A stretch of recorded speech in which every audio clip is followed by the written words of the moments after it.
So this is Jake Consulting and welcome po sa aking YouTube channel, and for today's video, maraming nagre-request kung paano nga ba daw i-download yung bagong version. Kasi nag-post po ako sa Facebook group natin. Isa sa mga findings doon is hindi sila nakakapag-file pa rin, no, even if okay na yung EBR forms last August 15. So sabi ng BIR na pwede daw makapag-file. But yung ginagamit ng mga nagfi-file ngayon is yung older version. So, may bago pong version na nilabas si BIR. So, kung hindi kayo aware, so, i-download nyo po yung bagong version. So, kung hindi nyo po alam paano siya i-download and nagkakaroon kayo ng anxiety or worry, baka hindi ma-incorporate yung old files ninyo. So, wala namang pong problema yon. So, dito po, complete guide po ito. So, stay up until the end of this video. So, again, punta po kayo ng br.gov.ph and then click nyo po itong e-services. Tapos, scroll down nyo lang po. Click nyo po itong EBR forms. Pagka-click nyo po niyan, scroll lang po kayo and then hanapin nyo po ito, yung button na here, no? So, ito siya. Kasi in case hindi nakikita. Ayan, ito po. Click nyo po yan siya. So, pagka-click nyo na po yan, may lalabas po dito na file, no? So, click nyo po yan. And ito siya. Okay? So, and then punta po kayo doon sa downloads ninyo. Ang ginagawa ko is, kinakopy ko siya. Control C. And then, ipapasok ko siya doon sa Windows ko. Drive. And then, gagawa ko ng folder. JConsulting page. And then, pinipaste ko po siya dito. Okay? And then, next gagawin is i-extract natin kasi naka-zip file po siya. So, again, ang tip ko, bago nyo po i-extract, pupunta muna kayo dito sa properties. And then, click nyo po itong unblock. And then, apply. Kasi ang nangyayari po kasi, lately, nakaka-receive po kami ng information na hindi po sila nakakapag-file kahit, hindi nila ma-install yung bagong form, EBR form package. Gawa nga ng binablock ng Windows Firewall yung zip file na i-download sana nila or yung app or yung EBR form package app na i-install sana. So, ito po yung remedy, no? So, again, before kayo mag-unzip ng mga files, properties muna and then click nyo po itong unblock and then apply. And then click OK. And then that's the time na extract po kayo. And then, sa pag-extract, ang ginagawa ko dito is pinapasok ko siya mismo doon sa EBR forms natin. Tapos ilalagay, i-rename po natin. EBR forms 7.9.6.1 08/2026. And then, dito po, pinapasok. And then, sa extract. Pagka-extract na po niyan, ayan na, pwede nyo na po siyang install. So, pwede pong i-click nyo po ng double click nyo and then, or, i-right click nyo and then click nyo po itong run as administrator. And then, click yes. And then, wait nyo lang po yung magpa-pop up and then click nyo po itong next. Tapos, okay lang yung destination dyan, and then EBR forms, and then install. Sundin nyo lang po yung process, no? Pagka-install nyo na po yan, so, okay na po yun, no? Lalabas na po yan siya dito. Okay. Ayan siya. So, dito po siya nakapasok. Hindi ko siya na-transfer dito. So, dito po siya nakapasok. And then, click nyo po itong EBR forms, and then EBR forms. And then, ito po, click nyo po ito. No? Click nyo po ito. Right-click nyo, and then, pwede nyo pong i-click as run as administrator or open. Ang ginagawa po para magkaroon po ng copy doon sa sa desktop, no? So, show more options lang. And then, lang guys, send to, no? So, oops, sorry. So, ito, right click and then properties. Right click, show more options and then send to desktop. So, para may profile po.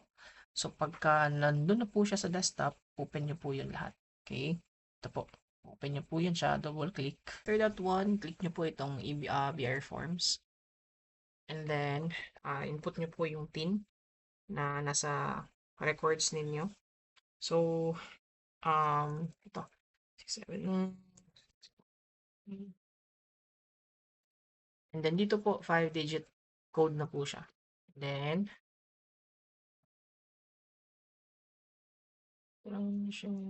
house. And then, dito, Uchiha. Uchiha. Sasuke.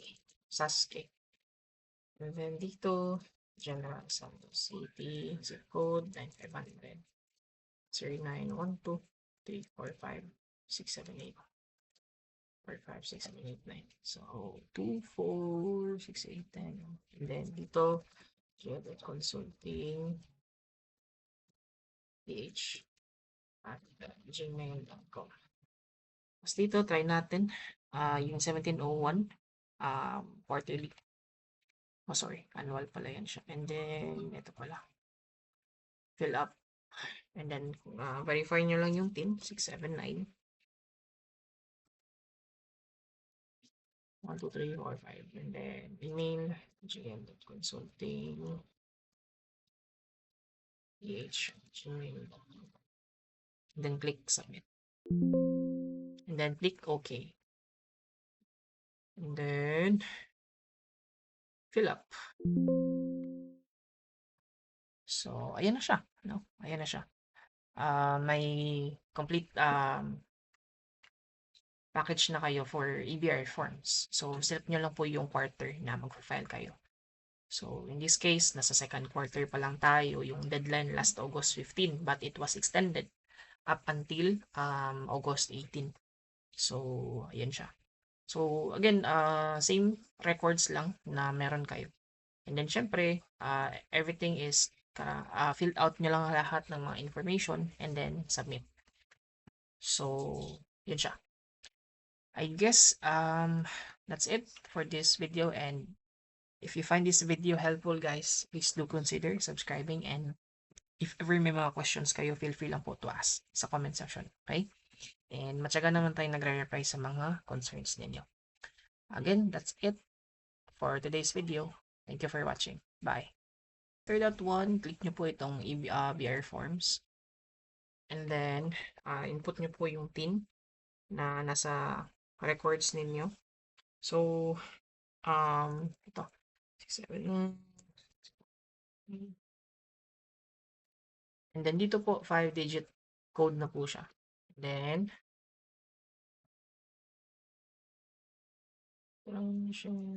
house. And then, dito, Uchiha. Sasuke. And then, dito, General Santos City, zip code 9500. 0912 345 678 456 789. So, 246810. And then, dito, Consulting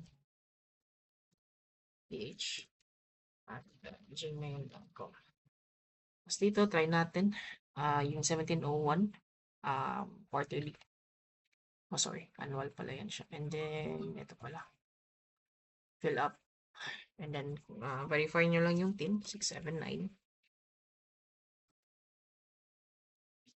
1, 2, 3, 4, 5. And then, email.